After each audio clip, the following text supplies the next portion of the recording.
Jadi diketahui merupakan putra pertama dari pasangan Raden Darmadi dan Raden Roro Rahayu. Dan ia masih mempunyai 12 saudara lagi. Supriyadi mulai mengenyam pendidikan pertamanya dengan bersekolah di ELS atau Européische Lagere School yang setara dengan sekolah dasar. Nah, tamat dari sana, ia kemudian masuk ke sekolah di Mulo atau Mer Ut Gabriel Larg Onderwijs yang setingkat dengan SMP. Dari situlah ia kemudian melanjutkan pendidikannya di Mosvia Middelbare Opleiding School for Inlandse Ambtenaren yang merupakan sekolah untuk kaum bangsawan. Sekolah ini untuk mendidik untuk menjadi pegawai pemerintah atau para pamong praja pada masa kolonial Belanda.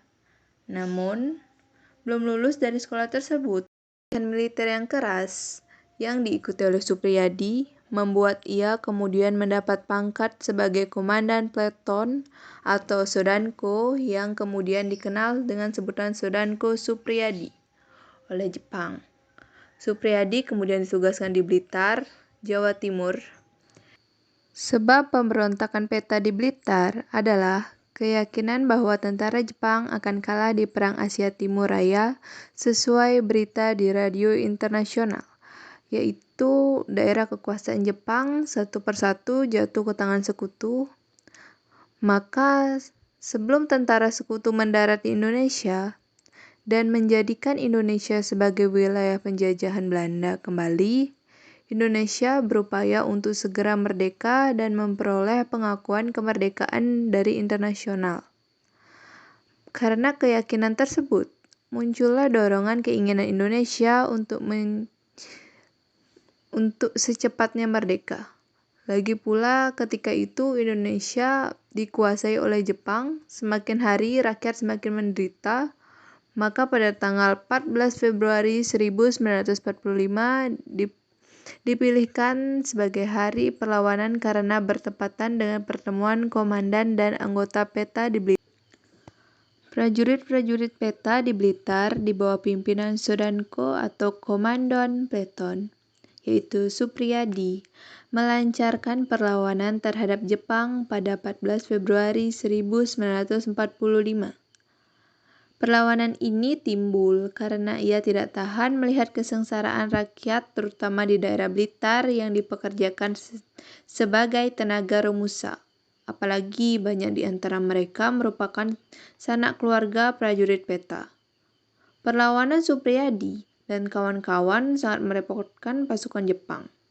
Hal ini membuat Jepang terpaksa mendatangkan pasukannya dari tempat lain yang dilengkapi dengan tank-tank dan pesawat tempur.